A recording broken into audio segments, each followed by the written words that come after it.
for getting the kids here so early so we could tune all 100 kids on stage. 100 fourth grade string players tonight. We're so excited. There was so much excitement behind this curtain and they're just dying to start. But before we begin, I have to just say, I'm up here conducting, but I'm not the only one teaching these kids. Ms. Beth Remming is back there at the keyboard, and we are very lucky to have a wonderful student teacher from the Eastman School of Music. He's been helping us as well, Mr. Andrew Winslow.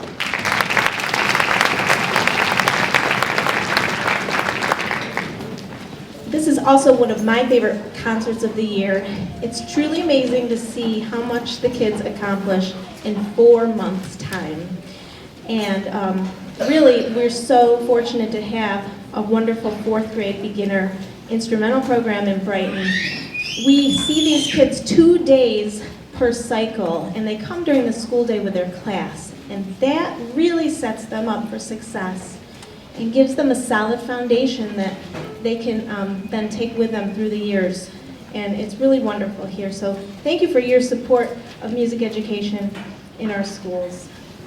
We want to take you all the way back to October when they first got their instruments, and we're going to show you what they've been doing throughout these months and how they've progressed. So we started in October learning how to hold the instruments, and then we started learning how to play pizzicato. Pizzicato means plucking the strings. We didn't even get the bow into the equation yet because we wanted to focus on left hand skills only. So now we'll play our D string pizzicato songs.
You may have heard the students say reset bow in that last song at Peter's door because they were preparing to use the bow.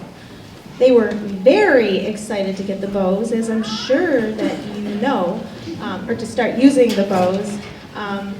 They really, really couldn't wait. The bows are difficult to use. They have to learn to hold them correctly. And like I said, we focused on those left-hand skills. So those were really, really solid before we added the right hand bowing in. So then what we did is we went all the way back to hot cross buns, this time with the bow. Pick up your bows and play position.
Next, we're well into November, maybe even December by now, and it's time to learn a new string.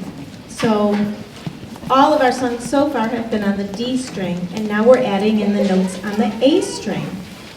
So we'll play Monkey Song just on the D string, then we'll play it on the A string, and then we'll play Twinkle, which uses both strings in the same song. And that was the first song to do that. And that's very tricky because the kids have to be able to change strings in the left hand. First they have to know which note is on which string. Then they make their left hand fingers hop from string to string, all at the same time, changing the angle of their bows depending on which string needs to be played on. So it's very tricky, very complex. So now we'll play our songs on the D and the A strings.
Now we're going to give their arms a little rest because that's a lot of playing for them.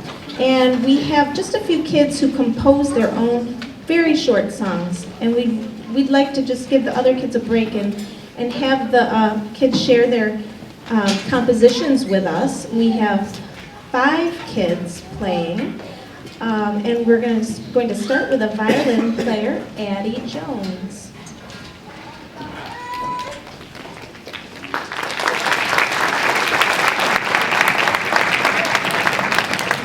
You may tell us your name. My name is Addie Jones. And the name of your song is? Pebbles. Pebbles. Okay.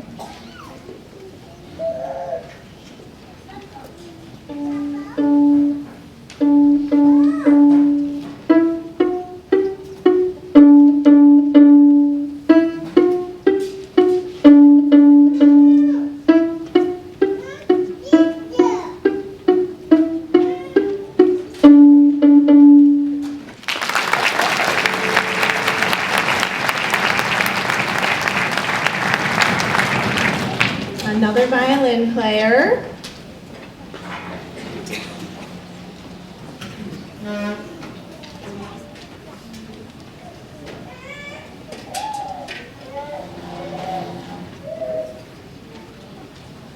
Please tell us your name. I'm Jaden Pattyfoot. And the name of your song. Sugar Plum Fairy. Sugar Plum Fairy.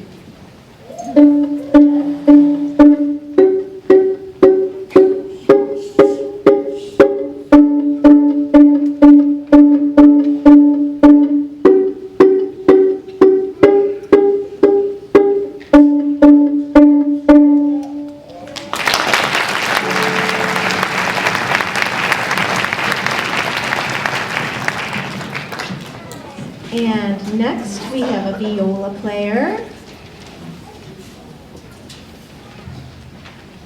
Please tell everyone your name. Megan Miller. And Megan plays the viola, which is different than the violin, right? And your song is called? Saunter in the Strings.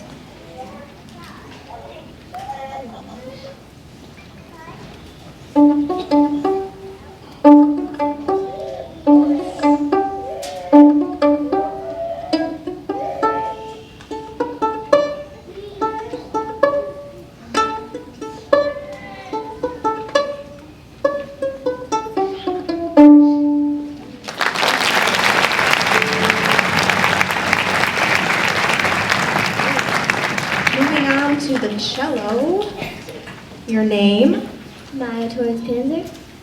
And what is your song called? Pitter Patter. Pitter Patter.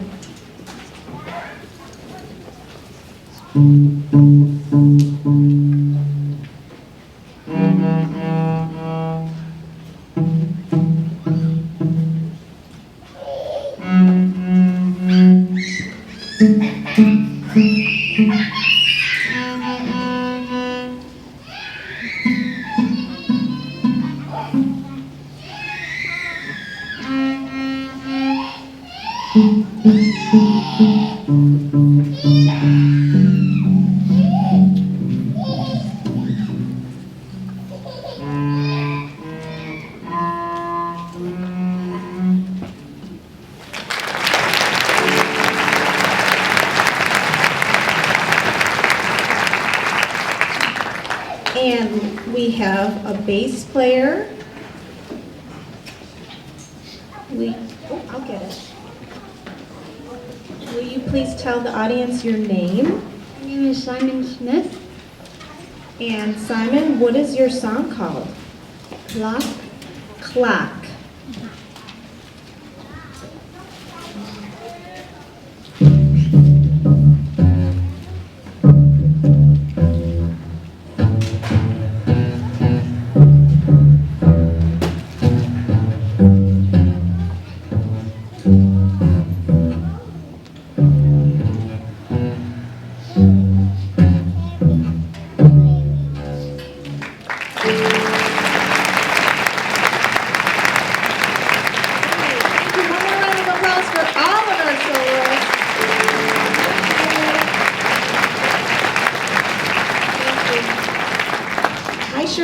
done that when I was young. That takes a lot of courage. All right, next we have 4 more songs. In that last song that Simon played, he chose to use both F sharps and F naturals. And that's something we learned next in our lessons. We asked the children to change their F sharps into F naturals, and then it changes the sound from a major sound to a minor sound. So we liked to tell them that Mary lost her little lamb and the buns got burned in the oven. So here we are with our 3 minor songs.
Okay, we're on to our last song, Open String Blues, which the students actually learned first, but we saved it to last because it's a favorite. It only uses the open strings of the instruments, and that means that there are no left-hand fingers involved, so they're just using their strings. So, but before we play that for you, I have 2 quick announcements. Since now we've graduated from our beginner books, we're moving on to string basics. You probably have heard us talking about that, or your children. And if you haven't purchased it already, this would be a great time to do that because we're going to start them soon. It's called String Basics, Book 1. And there are links on my website. You can get it on Amazon or any local music store.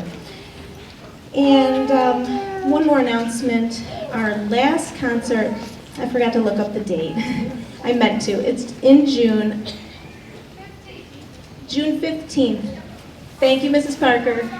June 15th. It's another Thursday evening concert, and that will be their only other concert of this year. Thank you so much, parents, for your support. We really can't thank you enough. Thanks for helping the kids remember to bring their instruments on IM days. Thank you for listening to them play at home. I know the beginning string sounds aren't always easy to hear, but your support means the world to us and to them. So thank you, and here's our last song.